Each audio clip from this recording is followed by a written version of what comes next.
What's up, everybody? Thank you for joining us on a somewhat special edition of the Special ed. Raw-Thentic, a non-applicable recap of Monday Night Raw. I'm Chubbs. On one take. Facebook. I have to, full disclosure, we have a correction because I'm an idiot. Facebook and Instagram, na.podcast919. Twitter is na_podcast919. Yeah, because Twitter doesn't allow periods in your username for some reason. Stupid. We forgot. But yeah, we're on there too. It's on the screen. That's how much we use Twitter. Right. I've actually been trying to use it a lot more. Well, I try to go on there and when I say be social, I don't mean talk to people because screw that nonsense. But I go on there and try to like as many things. Yeah. So. Oh yeah, Extreme Rules as well. We're talking about that. Yes, this is a special edition because it involves also Extreme Rules. I got one wrong in our predictions. I apparently got them all wrong. One take's mad at me because he thinks I cheated. Only on one match. Yeah. So, quick recap of the pay-per-view, which, full disclosure, I was not a fan of. One take, more of a fan. I put a poll on Twitter, and it was... I said no to it. It wasn't even that it was Extreme Rules. I didn't dislike it for reasons that other people did. I just thought the main event was the best match. And then the other ones, even though most of them were decent, overall the pay-per-view was more annoying than it wasn't, especially with commentary, which I tune out mostly. Yeah. So, every match had one rule to it until the pay-per-view started. Then all of a sudden there's 5 bylaws to every match, and it was obnoxious. Twitter poll results, I said, was Extreme Rules worth it? 58% said no, 42% said yes. No, I was at 60 when I looked yesterday. So, technically it's more worth it for me because I don't pay for the network. I use yours or Bebubs, so it's really worth it for me. So, quick recap. We had Kalisto defeating Apollo Crews on the pre-show. Which actually was a decent match overall. The Miz capturing the Intercontinental title over Dean. And of course, I went against my intuition. Rich Swann and Sasha Banks defeating Noam Dar and Alicia Fox in a mixed tag team match. Still makes no sense.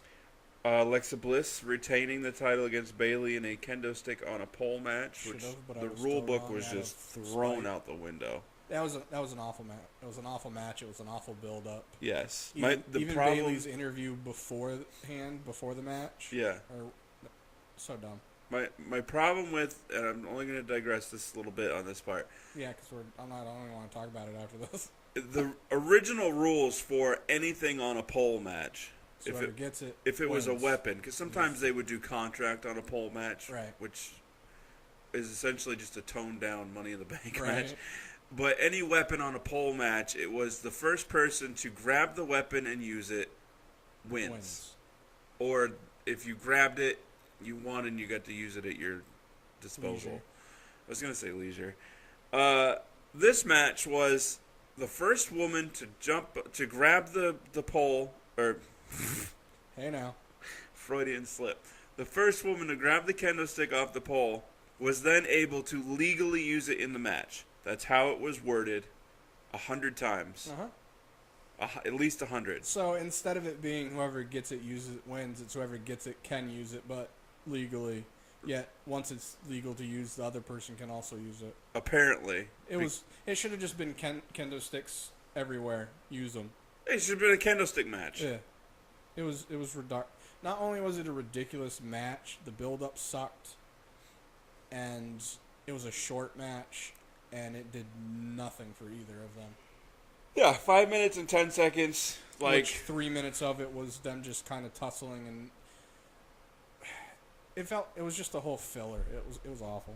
It was. So then moving on, Cesaro and Sheamus defeating the Hardy Boys, Jeff and Matt Hardy, in a cage match for the tag team titles. With 37 stipulations. Yep. Neville retaining the Cruiserweight title in a submission match against Austin Aries. Which was also done poorly. Not the match. Yeah, there should have been no... There should have been no rope breaks. No rope break and false count anywhere. Yeah, you can tap anywhere. Such little things that just... Well, let me revise it. The no rope breaks, there should have been rope breaks to get out of submissions, I suppose, I could deal with. But if you're doing a submission that you're using the ropes, you know, like TJ Perkins sometimes does that arm bar. No, if it's a submission, no rope breaks. Right. Because it's a submission rules match. Yeah. So if I'm doing a submission, that means I shouldn't have a rope break. And then Samoa Joe defeating Roman Reigns, Seth Rollins, Finn Balor, and Bray Wyatt. Really just defeating Finn Balor. Great match, though. In a fatal 5-way Extreme Rules match to determine the number one contender for the Universal Championship. I don't care what WWE's plans are for Brock Lesnar carrying the title into WrestleMania and then dropping it to Roman Reigns. I want him to lose to Samoa Joe. It has nothing to do with want. It has to do with necessity. He needs to lose to Samoa Joe. If they are smart, they'll have him lose it. It won't be clean. Joe has it for a while, then it's back on TV being fought for week in and week out. Yes. It's a brand new belt that's not even a year old, and it hasn't been on TV since April. Right. Right? April? Yeah. Come on now. Yeah. Even if Samoa wins it and then he drops it to... This is one case for a brief moment in time I would be okay for them to play hot potato with the belt involving the 4 of the 5 members from that fatal 5-way match. Right. The 5th being Roman Reigns, where endgame is he beats Brock Lesnar at WrestleMania. I was going to say World Series. So that's where I would be okay with that. So moving on. Hopefully Vince and WWE execs will look at it as they're not doing the belt any favors by having Braun have it and not being on TV. Brock? Yeah, I said Braun. Yeah. My bad. Because, I mean, Braun should interfere in the title match at Great Balls of Fire. Cost Brock the July belt. pay-per-view. That leads to their SummerSlam match. Into their feud, and it protects Brock from losing the belt. Right. Because it wasn't a clean loss. Exactly. Or victory, however you want to word it. I mean, come on. We're regular Joes, and we're writing better than professionals. It doesn't help. Like, you've heard what the turnaround rate is for writers on WWE, right? It's like 3 months. Yeah. It's because they get... I feel like you should be able to adapt to it even if it sucks. Like, it's one thing if you're going into an abusive environment, you're like, I just can't handle this. Right. But it's one thing to write and then have the executive, as in Vince, be like, all right, we need to change this last second. I'd be okay with that as long as it makes sense. You know what I mean? Yeah. And, if I'm a writer... It's one thing for him to, Vince, go, I'm just changing this because I think it's funny, even though it's ridiculous. Well, I think that's what he does. He totally does. And that's why it's such a turnaround rate. It's not like they're getting fired, probably. No, they're quitting. There's a bunch of them that are quitting because they don't want to deal with it anymore. I'm just saying this based on, and this is just my own thoughts, I don't know this for a fact, and this is kind of stereotyping, is when you have writers, like creative writers, a lot of them have big egos. And they want to write stuff, and they have ideas, and they want it to come to fruition. Yeah. So if they have all these ideas in creative and are writing these storylines, and then they're not used, I think their egos are getting hurt, and they're just like, oh, this was such a good idea, and he's changing it last second. Yeah. Bleh. Right. Opposed to thinking, I'm working for a product, I'm writing for them, not myself. I could do stuff in my own spare time for my own stuff. Ta-da. Yeah. That's my thought process behind it with no, evidence. That's just my thoughts on writers in general. I also think that Vince isn't... I don't feel like he's looking at it objectively, subjectively. He's not viewing it from the fan standpoint anymore. No. It's all about the business, which I get, but aren't the fans the reason you have a business? The fans are your business. Right now, he's looking at things based on what the quick money's going to be. Yeah. Hence, Jinder winning the belt. Right. On SmackDown. He's looking at things in a vacuum, in a small shackle, opposed to looking at the whole end game. Yeah. And that's one of the other reasons why I get annoyed with WWE is because their feuds, as far as I'm concerned, all feel rushed. Yeah. And ended. Like, if you get in an argument with a person in real life, and even if you squash it, there's still going to be some lingering stuff there for a little bit. Opposed to WWE's thought process of, all right, we're going to start this feud this way. It's going to last 2 to 3 months, then it's completely over with. And then we'll bring it up maybe later if we have filler time because Yeah. we messed stuff up. Or like a year down the road, we'll revisit it, but we're not going to mention that this happened before. Yeah, like it's something fresh and new. Right. It's like when you look at the Rock and Stone Cold feud from back in the day, that spanned several years. Yeah. Culminating at was it WrestleMania 19 or whatever, where The Rock had not been able to beat Stone Cold at WrestleMania. Right. And then he did. 5 years at least. Yeah, they don't do a good job with that anymore. Like you could have somebody that you could have two people that have a feud. I got froggy voice today. Ribbit. You could have two people that have a feud and it ends technically, but like you said, have it be a storyline where they face each other multiple times, maybe outside of the first feud. That I just don't feel like they don't do a good job of a storytelling. Like you were saying, 5 years worth, and even if The Rock and Stone Cold were in other storylines throughout, right, that one still was applicable. Yeah. That WWE doesn't do that anymore. It's like, all right, we got this 2 to 3 month feud for each set of people that we're doing it for, then it's done with and we're going another route, and then that one's completely done with and doesn't exist unless we bring it up a year later, but it still didn't exist because this is new, right? Because that one finished, even though it's the same thing. It's like they view all of them like the Goldberg-Lesnar feud.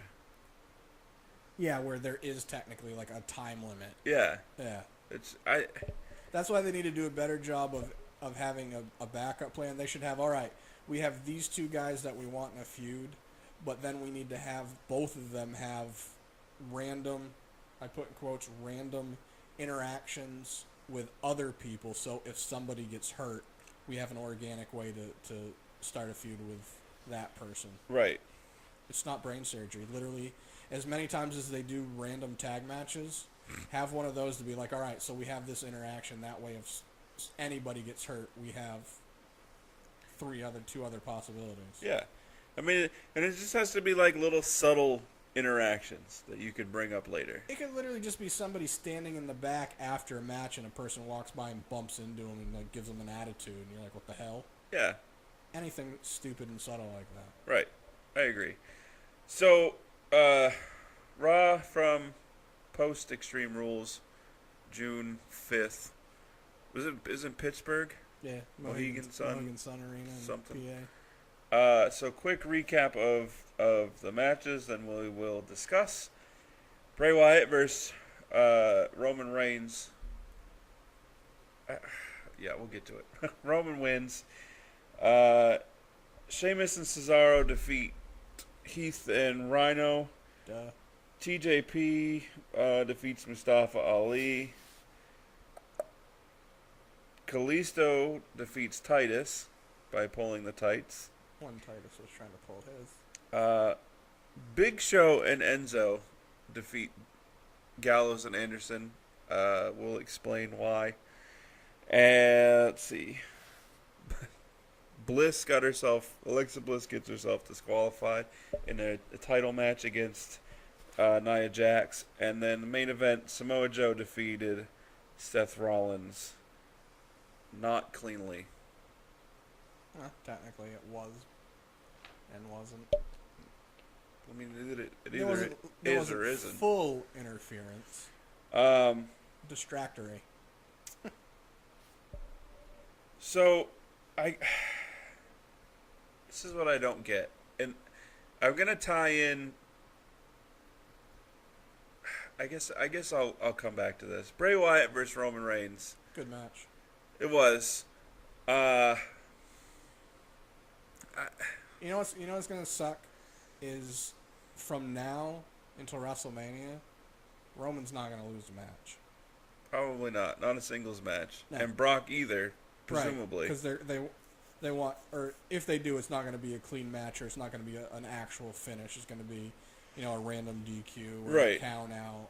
Yeah. There's not gonna be any 1, 2, 3 losses. Right. Out of Roman. So whoever Roman's facing, and I'm a Roman fan.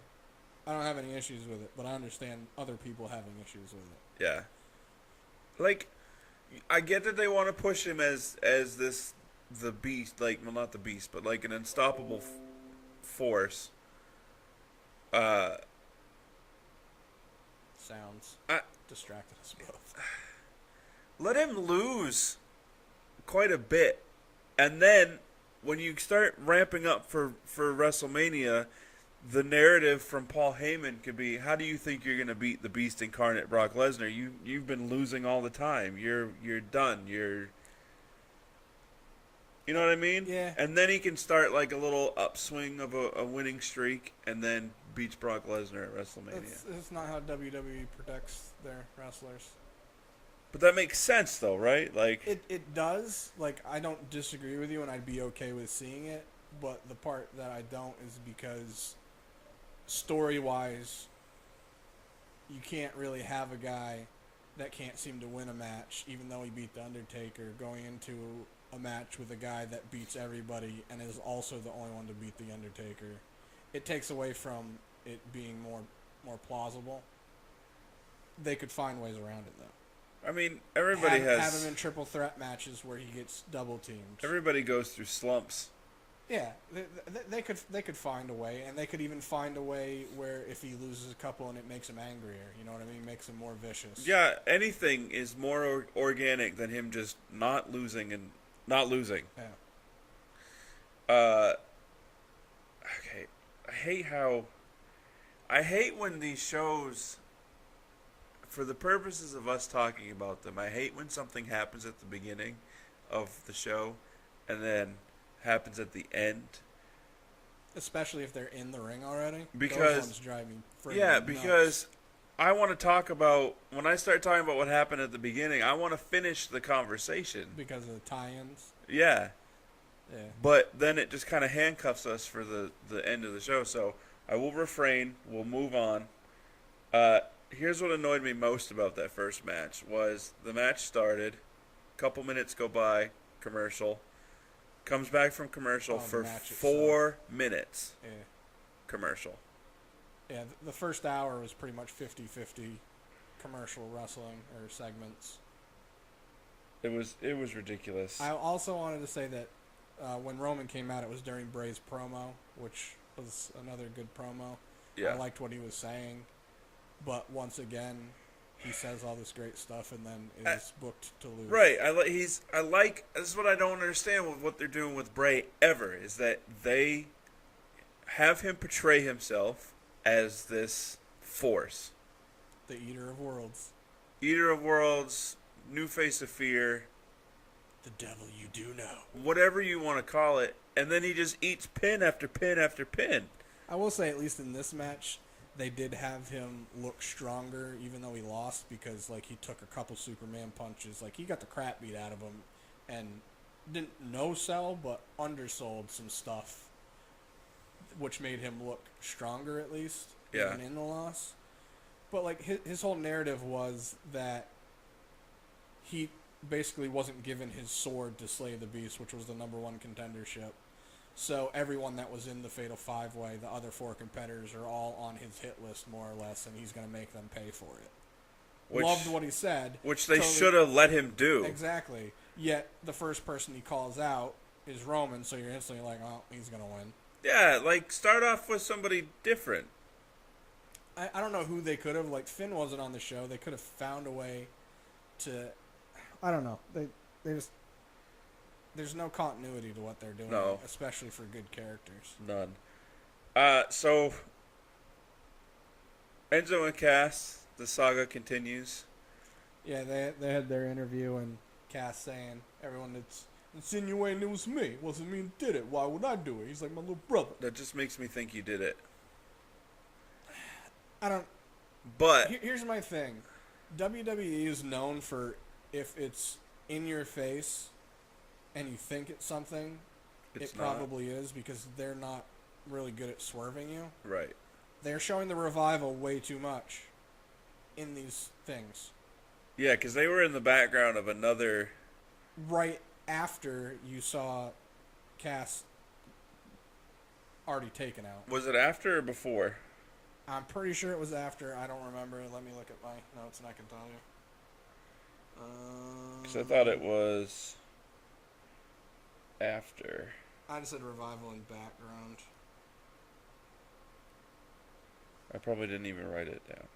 Because the way it happened is the Miz was going to the ring, him and Maurice, and he looks over and you see Cass is under like a pile of stuff and he'd been taken out. Yeah, it was. A little bit later in the show, Kurt was leaving. Oh yeah, and that's Dean when snuck Kurt, back in. Yeah, you saw the revival as he was walking down the hall. And then you see hallway. Cass. Yeah. So we mentioned Drifter. We mentioned Dean and Dean. So I'll jump ahead a little bit to that. Drifter. He was he singing in the ring again? Yeah. And then Dean attacked him. He was supposed to have a match with him.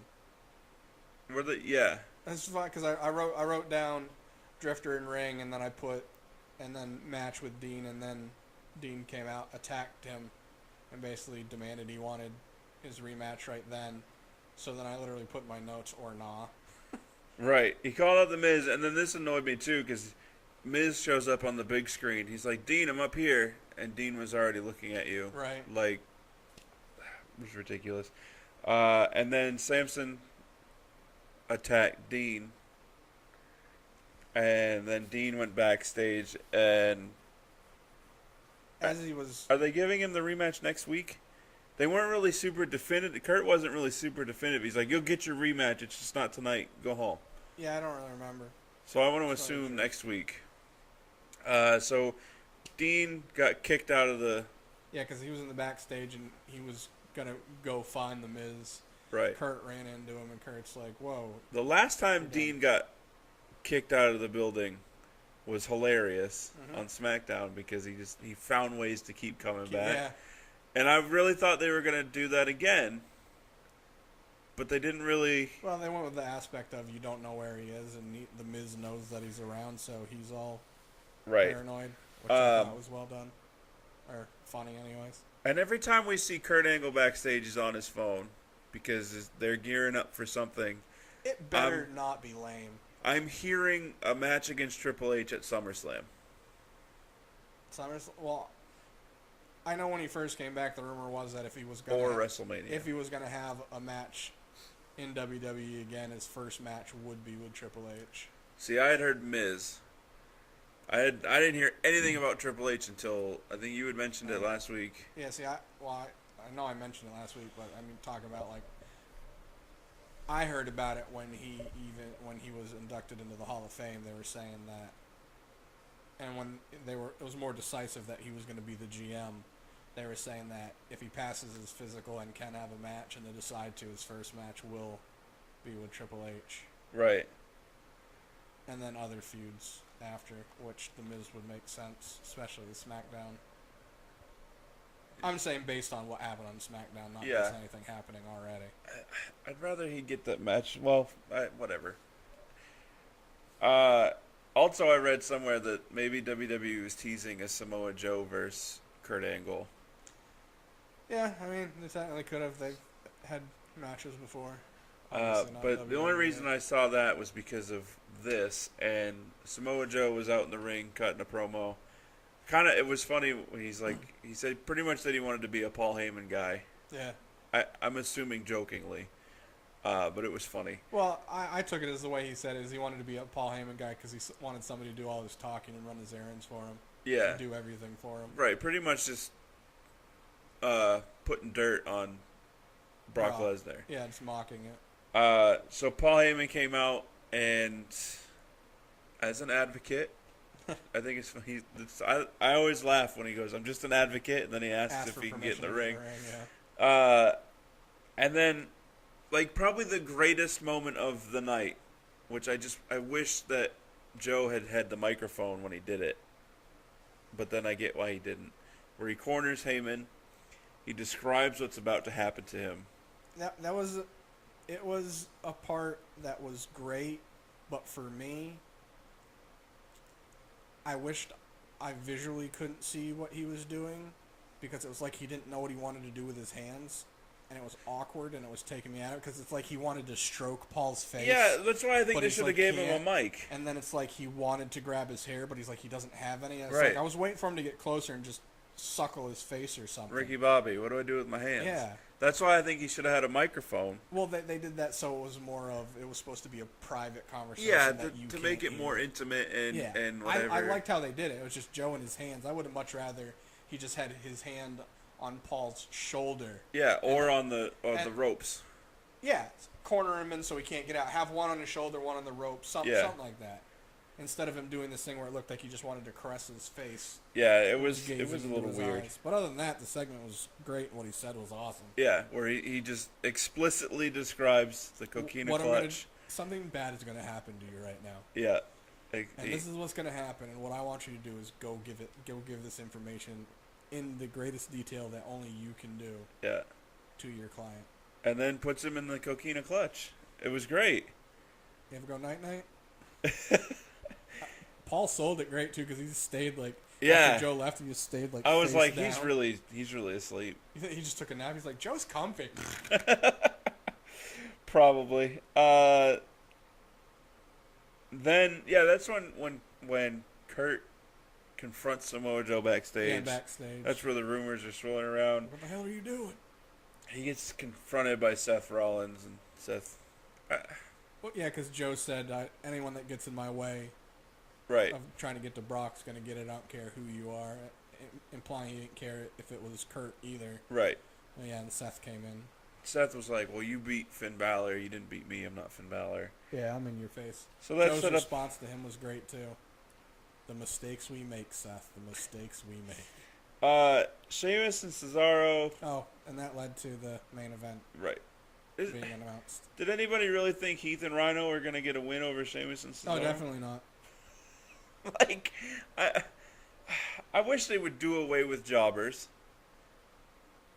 And just, then you have... It takes away from the not knowing aspect. Like, once you see, even with it being Heath and Rhino and they're known, you see it, you're like, oh, well, we know where this match is going. Yeah, it's not like it's Heath and Rhino versus some jobbers. You know what else? I didn't think about this. I was watching another podcast and they brought this up, and I didn't think of it. The Going in Raw guys. Is that they unorganically... Alright, let me say it this way. I actually like Cesaro and Sheamus. But, so they were saying that WWE unorganically put these two guys together as a tag team. Right. And built them to be what they already had in the club. Yeah. They literally already had this tag team as a tag team, and instead of using them the way they should and the way they are, Cesaro and Sheamus, they just kind of pushed the club to the back burner. And right. Because they didn't know what to do with Sheamus and Cesaro as solo competitors because there's not a television title. Yeah. I mean, I would love to, if a television title was there, would you not love to see Cesaro and Sheamus duke it out for that? Six was laughing at me because he said something about, he asked what I thought about, Enzo and Cass, and I was like, I'm not 100% sure, well, I know where they're going, but I don't know when and how. Right. And he's like, I could totally see Enzo as the Intercontinental Champion. I was like, nah. I was like, if they did, it would literally just be for his mic skills because in the ring, he's green still. He's gotten better, and you can tell from his main roster debut he's gotten better. Yeah. But he still isn't. He's basically just a punching bag for whoever he's wrestling. He's good at being a defensive wrestler. Offensively, he doesn't have much. Yeah. So I said Enzo would be a perfect example on why a TV title would be great. You have somebody like that, give him a TV title where it's not necessarily prestigious. You can experiment. I'm just saying in general. I'm not saying they should. But think of it like this. A TV title would be one where you could test the waters. All right, we're going to put a title on this person, see how the crowd reacts to them having a title. Well, why not let them have, back when they were in NXT, the NXT Tag Team Championships? Yeah, or while on Raw, have the Raw Tag Team Championships? Yeah. No, I just meant like if they broke them up, which they're going to. Yeah, they're going to... I don't get it. They're going to break them up, and then Cass is going to get a big heel push, which is going to amount to nothing because Brock Lesnar and Roman Reigns are pretty much set in stone for the Universal title at WrestleMania. And what? I think Enzo would be a great heel, too. Imagine his smack talking as a heel. Yeah. He'd be able to step it Yeah, up. make them a heel tag team. Yeah. I mean, they don't necessarily need another one because the Revival's coming back, so they'd be full just heel heavy. let Enzo be like, yo, Cass, I'm holding you back. Let me just be your mouthpiece. You go out and do you as a solo guy. Yeah, and then some of the interactions end up turning into tag matches. Yeah. Which WWE does any friggin' way. Right. So. Simple stuff. Easy fix. I swear, if two Joe Schmoes can come up, like, we're just off the top of our head just coming up with ideas that are leaps and bounds better than what WWE is actually doing. And maybe it's just in our opinion. Maybe other people think we're stupid, but I doubt it. I watch enough entertainment stuff to get a gauge on multiple things. Yeah. It's just, yeah. We have good ideas. What they're doing, they make no sense. So TJP was crying to Neville about how he wanted his title match. Yeah, his whole thing was that the reason he teamed up with Neville was to help him handle Aries. So that Neville would turn into him getting a championship. Neville told him if he could handle Mustafa Ali, then he would talk to Kurt. I don't think he actually talked to Kurt. Because after the match, TJP was all like, well, fine, me and you are going to go talk to him together, and then he gets attacked by Neville. I just got caught with my hand in the cookie jar face. Right. It led to a title match on 205 Live where Tom Phillips wrongly I didn't watch, but pointed out that Neville hasn't lost a match since becoming the champ. The only thing, well, he hasn't lost a match himself. He hasn't lost a singles match. Because the one where he got tapped was a tag team match. Right. But he just said he hadn't lost a match. Or been submitted. I don't know. Yeah, or been submitted. I don't know if maybe he meant on 205 Live. Yeah, that would make more sense. It doesn't matter either way. I mean, he hasn't lost a singles match since he won the belt. Obviously, that's why he has it. Right. But he was the one that was submitted last week in the Go Home show. Yeah. By Aries in the tag match. Right. Wasn't he the week before that also? Nah. I get confused, but there was one match where Aries had a match against Tony Nese, beat Tony Nese, and then Neville came in and put his finisher on Tony Nese to taunt Austin. Remember, because Austin was going up the ramp, and he was like, "Oh, good for you, 2 thumbs up." Like, they did stuff like that back and forth. That might be what I'm thinking, because that Nese and Neville look enough alike to me to where... stunt doubles. Either way, Neville retained his title on 205 Live. Yeah. I was going to watch, and then I just wasn't in the mood to watch wrestling. Another Goldust promo, which... I don't dislike him, but in the same, like, at least his are a little bit more different than R-Truth. R-Truth's had 2, and they've both been the same. Just in different view. Like, he's used the same quotes from Pulp Fiction and said, like, 1 or 2 different phrases. Other than that, it's been the same thing. I'll have to look him up. I thought he used different quotes. I mean, I get why they are. He's just mocking Goldust. Well, yeah, which I wish he'd say it more mockingly. That way it would be less obnoxious to me that they're using a lot of the same quotes for his... I don't really care about that match that's going to happen. I will say that it's interesting to me because I feel like their thought process with Goldust is they're finally at a point where they're not PG. They are PG, but they're not as PG, so they feel like they may be able to do some more with him. But what's the end game? I don't know. They're both like 80 years old. A TV title? Just kidding. They're 80 years old anyways. They're both going to retire soon. Yeah, although Goldust is in much better shape now than he was in the 90s. Yeah. I've been rewatching Raw from the late 90s, and Goldust is... a chubber. Yeah. Whew. So, let's see. Kalisto, we said, won by pulling the tights, which was how he lost to Titus the week before. Oh, and they also had a thing where Titus O'Neil said that Tozawa should watch the match. Yeah. To see why he should be part of the Titus brand, so they cut to him in the back watching the match. See, this would make more sense if it was Tozawa and Kalisto. Well, no, I get your point, but my whole thought was it's just Titus trying to get people onto the brand. So it's like, hey, watch what's happened, so you know what you're going to be a part of. Right. But this is where I refuse to suspend belief. Kalisto's not beating Apollo Crews, and Kalisto's not beating Titus O'Neil. Sure did. I mean, are they going to turn it into Kalisto versus Titus and Apollo in a handicap match, and then Kalisto wins again because Titus and Apollo get in each other's way? You know what's funny is I like Kalisto, and they're literally making this whole part with the Titus brand where I don't even like Kalisto now. I'm just annoyed by it. It's just I want him on 205 Live, and that's it. Yeah. Period. Yeah.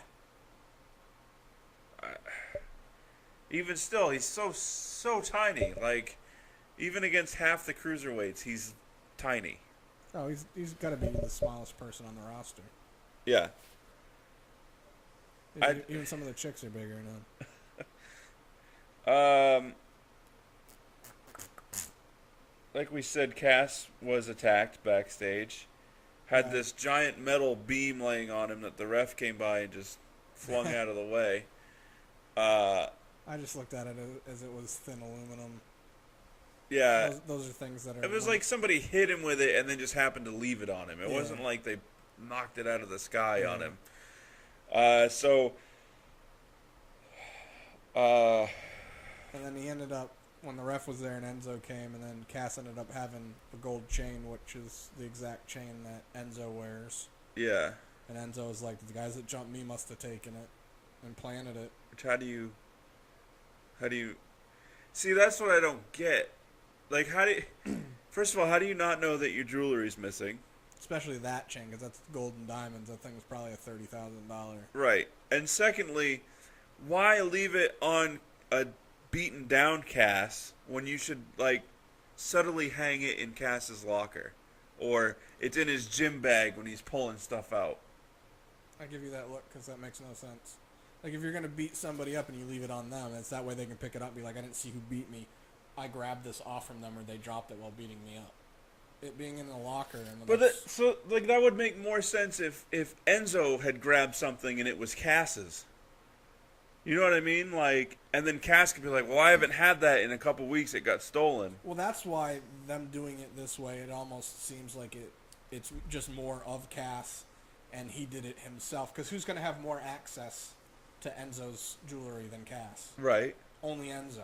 Right. Therefore, Cass took it, beat himself up, and then had it, and it's just... I don't know what the end game's going to be, but that just looks like the way they're doing it. I get what you're saying. I don't like the way they're doing it. No. It just seems back-assward to me. Yeah. And I also thought it was funny that... Alright, so that led to, because Enzo and Cass were supposed to face the club. Right. Obviously, Cass was taken out and couldn't. Right. So Enzo had to go have a match, called in a favor.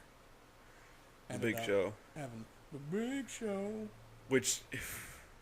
I didn't know the way he came out. Yeah, he looked very angry. Not only did he look angry, but he just had this look of, I don't want to be here, I don't want to do this. So I actually thought he was going to come out, because the way Enzo was looking at him and said something, I thought he was just going to do his, punch and just leave. Yeah. And so I was like, do it. Oh. But then he went all like Staten Island, New York accent and cut a weird promo. So they ended up winning against the Good Brothers, who aren't jobbers but are. I don't know if it's just because like WWE's like, well, you came from somewhere else, now you've got to pay your dues before you get your push. Yeah, but they brought them in thinking they were who they were, and they paid their dues elsewhere. Right, and they've been Raw Tag Team Champs. Yeah. And both of them have technically worked for WWE before. Right.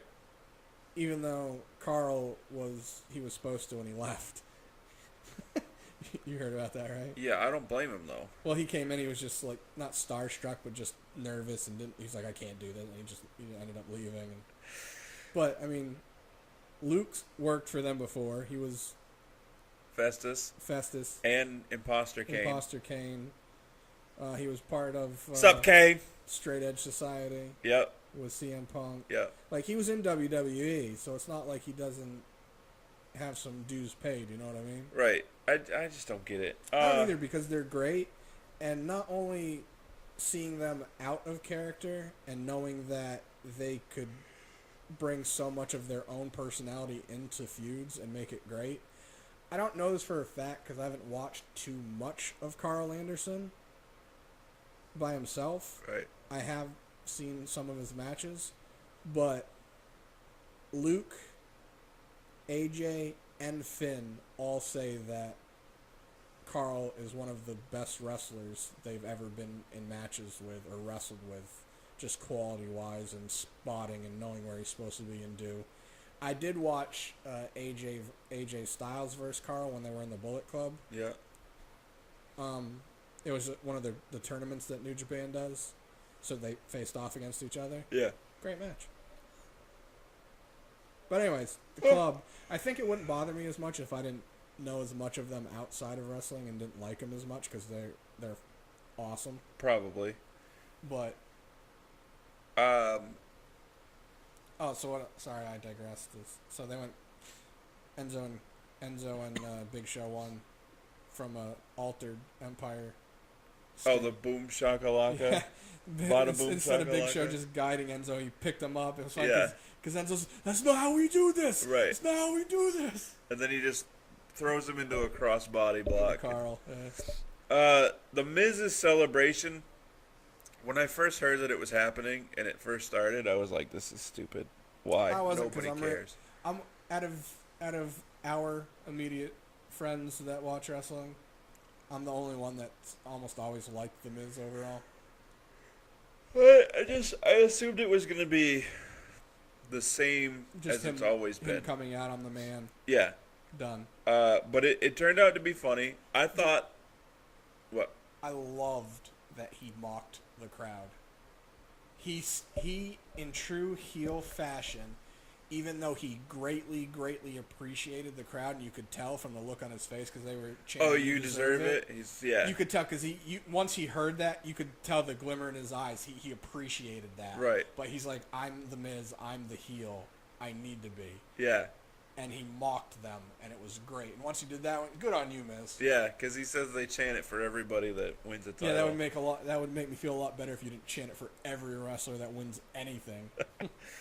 Yeah, I'll give him a lot of kudos for that. I also thought it was funny that Maurice called him Mike. Yeah, I don't like her. I do. So I instantly thought, and you did too, I believe, instantly thought that the bear. Well, once I saw the bear, I'm like, that's Dean, and then he moved around like 3 seconds in. He moved around like it's too small to be Dean. Yeah. Miz apparently thought that the bear was Dean too. It was funny because Miz is like, oh, this is great. Thanks for all this. You even got a bear. Let's get Ms. Bear trending. And she's like, I didn't get a bear. It's not my bear. I thought you got the bear. So he gives him the skull-crushing finale. Ladies and gentlemen, the Miz. And he rips off the mask. It's just some, jobber technically. Yeah. He said something too. Well, he threw him over the top rope. He goes, well, at least you can say you got beat up by the Intercontinental Champion. And he threw him over the top rope. And then this giant package comes out, and he just instantly just destroys it. Well, no, he goes out and he goes, well, look at this. Isn't this kind of precarious? This is a perfect size for something or someone to hide in. Yeah. And as he's talking, he's going over and he grabs a chair out from the stands. It wasn't from the stand. It wasn't a stands chair, but it was in the stands. And just starts beating the crap out of this box. Gave it a couple elbow drops, The too. Ric Flair elbow drops, Yeah. I was laughing so hard. And this is where Maurice, she was like, Mike, Miz. Because, obviously she knew it was going to happen, but she was trying to, play it legit. I thought it was funny. It turned out to be just a grandfather clock that she had. It's timeless like you. Yeah. Everyone was making fun of the way she, ran out of the ring. They're like, it was so comical. It was, cartoonish. I was like, you do realize the only reason she ran out like that is because what she was wearing was so friggin' tight she couldn't not run like that. Right. And then ends up being that Ambrose was the camera guy, and he attacks. Which was also funny because, once you saw the camera guy standing up in the ring where he was, you instantly knew it was Dean. But it's funny because the Miz and he saw him in the jumbotron, and you just see his face, just shit. So this is where I'm wondering what's gonna happen. He's gonna get his rematch. The Drifter is gonna get involved somehow, because this feud needs to end, and then another one needs to start. Correct. But is it gonna be Dean and Elias or Miz and Elias? Right. I guess it's going to depend on what they want to do with the Drifter. If they or do they do all three? They could. I will say this that doesn't have to do fully with that, is as much as you and I I don't want to say mostly, we both complained that when Miz and Dean came over from SmackDown that we didn't want to see them recycling their feud. Right. I will say that I've been entertained by it and I liked it. Yeah, it's been better. I'm just not ready to see Elias with a title. Oh, hell no. And I'm not ready to see Dean put Elias over. Agreed. So I say let Elias end up challenging for the Intercontinental title, losing to Miz, maybe getting a face push for Elias. Cause I'm not saying I disagree with you. I don't know what they're doing with him. He's a tweener right now. Well, it's that it's people kind of appreciate what he's doing yet. It's sort of like when they first say, Elias Sampson, the crowd's like, yay, and then he starts breaking down the city they're in. They're like, boo, you can't talk about us. Right. Yeah. So, whatever. Alexa Bliss was... She went backstage while Kurt was on his phone again, right? Yeah, way earlier in the show. Oh, yeah, that's my bad. Kurt was on the phone, and she said that she wanted to have a segment, This Is My Life. Right. And Kurt openly mocked the segment. I can't remember where I saw it, but somebody was saying that they don't like when, WWE throws their own stuff under the bus because it's... Why? Dude, that's humility right there. Yeah, that's a great quality. Yeah, that's you... That's... What's the word I'm looking for? That connects more with the crowd and the viewers than just pretending it didn't happen. Right, like, hey, we tried this. Clearly it was terrible. We get it. We probably didn't even expect it to go over very well. Taking jabs at yourself makes you look more... It gives you more humility. It makes you look more humble, and it's easier for the crowd to connect with and go, oh, okay, you guys understood that it was awful. Yeah. Good on you. Yeah, no, that was hilarious. Yeah. Anybody that had a problem with it... go to hell. Go to hell, you die. So Kurt points out that Bliss had said Nia's next in line. So I'm still annoyed that they didn't keep Nia in the background with a lot of Alexa's stuff as her bodyguard like they started. I felt like that was going to be a great storyline, and they just scrapped it after 1 week. Right. That should have been... And I don't think Nia shouldn't have been next in line after Bayley. It should have been somebody and then Nia, so they could continue where Nia stays as the bodyguard, right? And then gets her match. It probably could have led all the way to SummerSlam. Yeah. Because does that mean Nia's gonna go heel and Alexa's getting a face turn? Nia's already heel. So is Alexa getting a face turn? I don't want her to be face. I don't either, because she's great as a heel. Yeah. And the women need... Even that horrible segment from Raw, yeah, she was the saving grace of it. I don't know if I've seen her as a face. I think I did a little bit in NXT. I'm sure all the ones that popped in my head weren't in her current gimmick. It's like when she was a Southern, belle, which was awful. She's from Ohio. Yeah, they made her like this country girl with a twang, and she talked like this. Yeah. Ew. Yeah, it was bad. I don't ever want to see that. Oh, no, you don't. I mean, she was still hot, but... So either way, Mickie James and Dana Brooke were ringside. Because Alexa, smartly, knowing that she was going up against Nia, didn't stand a chance on her own, went to, hey, we got this big bad Nia problem. We gotta team together, everybody. Yeah. Sasha was there. She instantly just looked at her and walked out, which was great. And then Mickie and Dana said, we don't have a Nia problem. You have a Nia problem. And we're going to be at ringside to watch. And instantly I just went, well, thanks for telling me what's going to happen in this match. Yeah. I feel like they should have been on commentary. it was. This is one of the many times where WWE doesn't organically script things, like unneeded dialogue. I didn't like it. They literally just needed to say, "We don't have a Nia problem. You have a Nia problem. Have fun with it." Right. Yeah. And then, like you said, have them at commentary, and they can literally play into commentary. Oh, we just wanted to, see this because we think it's funny because Alexa's trying to play both ends of the spectrum and, being nice and mean, and we just wanted to see this. And then, as the match is going, them say, hey, we want to get a closer look, and go down to the ring, and then it goes to what it did, where Alexa ended up rolling out of the ring and hitting Dana, so they both attack her to get Nia disqualified so she'd win. And then Nia cleans house, and then, or before she cleaned house, Dude, they didn't. why did they get in the ring behind her like nothing's gonna happen? We're partners, yeah. Right, and then she just takes him out. Dude, did you also notice when she did the Samoa drop to Dana? Because Dana was the second one. It was a good Samoa drop. Huh? It was a good Samoan drop. Yeah. Well, no, but so when she did it, she looked at Dana instead of just yelling at her or whatever. She did the step up when you're trying to get somebody to flinch, and I was like, she's already out cold. What the hell are you doing? Little things like that just annoy the hell out of me. I'm glad I didn't see that. Yeah, see, you pay attention to commentary more than I do because I can tune them out because I know I don't care. Yeah. And I pick up on little things like that you miss. I mean, I see some of them not even ones that annoy me, but I shared the video with you from SmackDown, which we'll get to. Oh, the ref. Yeah, the ref's reaction to a super kick was hilarious. So we had Paul Heyman backstage receiving treatment for his. Oh, speaking of treatment, you want to know? Sorry to go back. Let's be real quick. Is when they had after Enzo and Big Show won. Yeah. And they were walking back, and then Enzo. Right. Or Big Cass came out. He had plastic wrap on. On his elbow. Well, no, it was on his shoulder and around his chest. Oh, I thought it was which makes sense. It was literally just plastic wrap. Yeah. They didn't have any ice.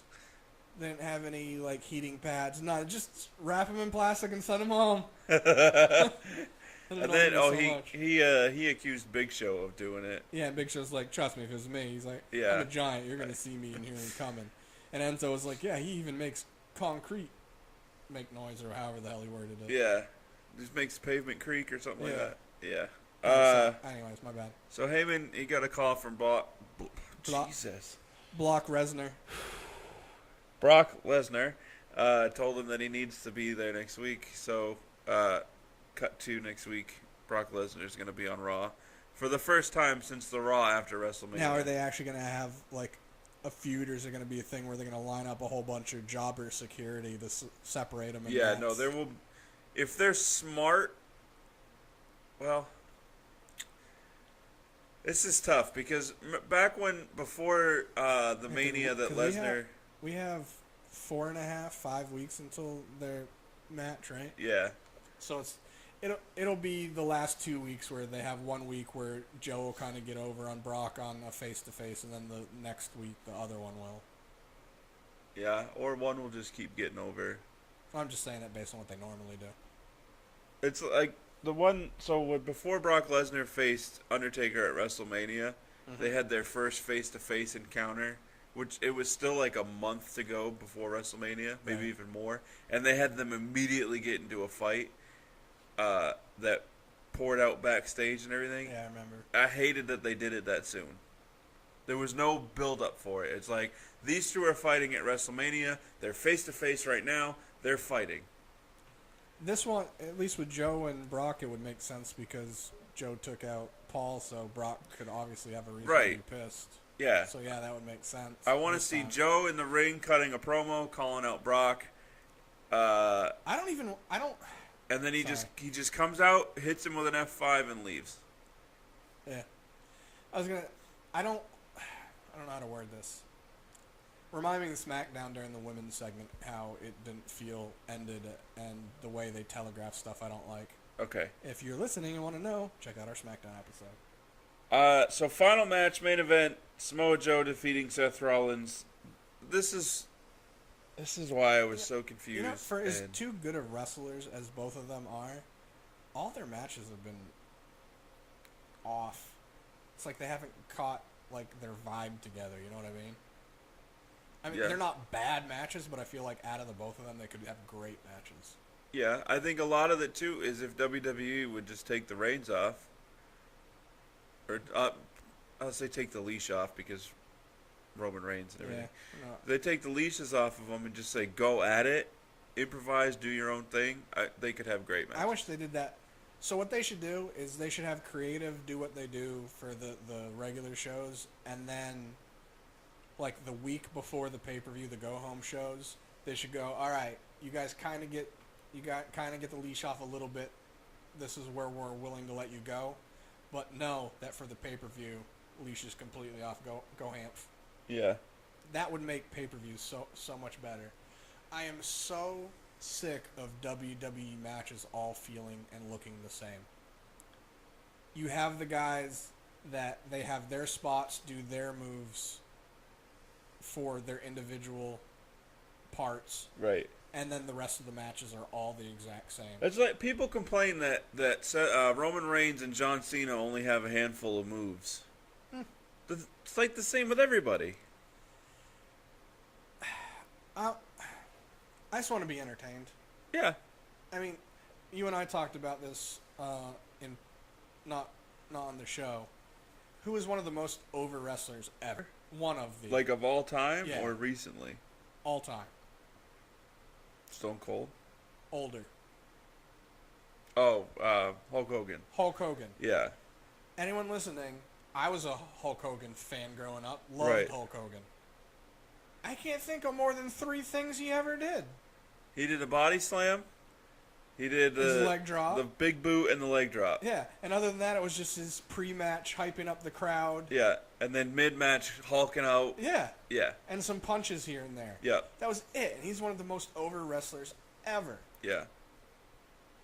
So you can't pick and choose when you decide that it's okay for somebody to have a few moves and someone not. If you're entertained, shut your hole. If you're not, I'll get your point. If you're like, I just don't like what he's doing, I can appreciate that. But don't be like, oh, he's only got 3 moves. He's bad, but this other wrestler does I like.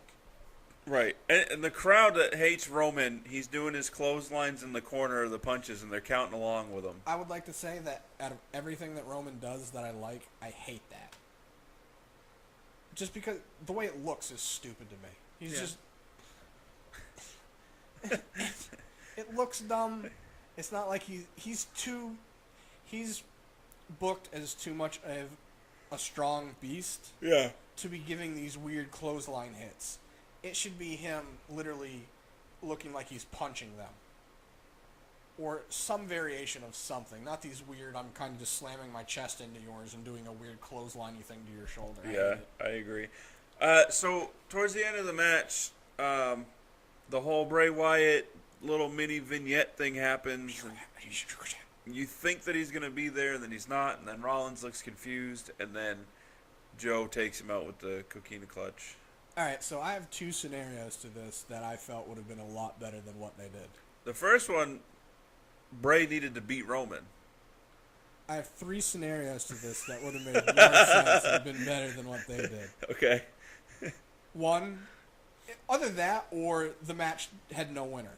Yeah. Which, a lot of times I don't like no winner matches, but it's gonna protect Bray. Yeah. And allow Roman to still be Roman. Have it be a count out where they're just kicking the hell out of each other. Right. Because it was that type of match. Yeah.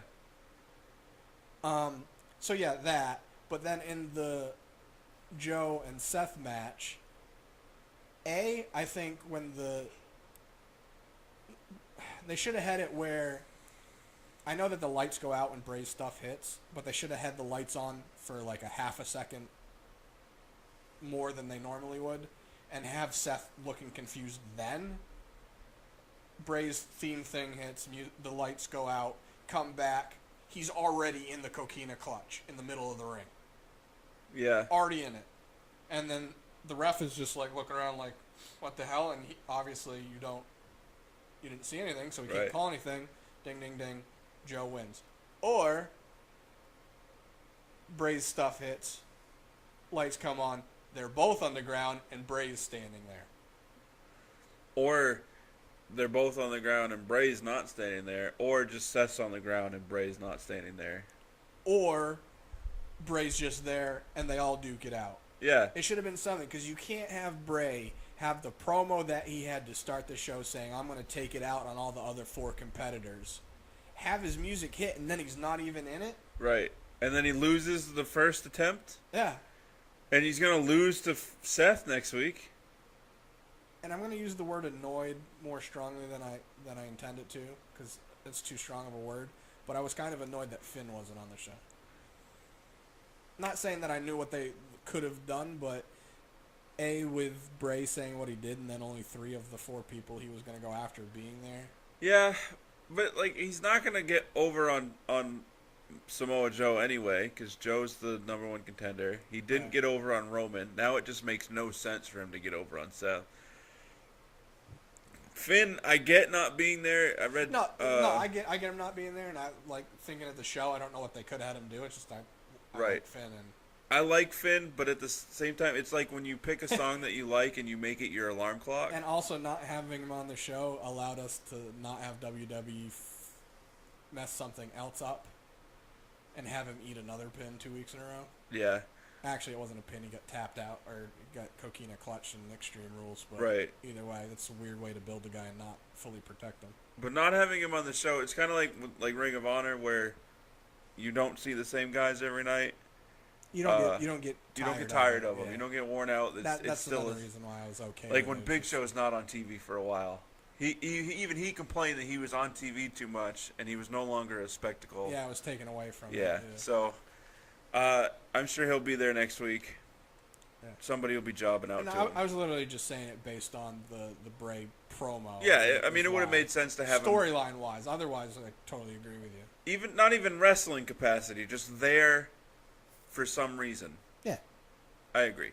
That's all we got. Correcto.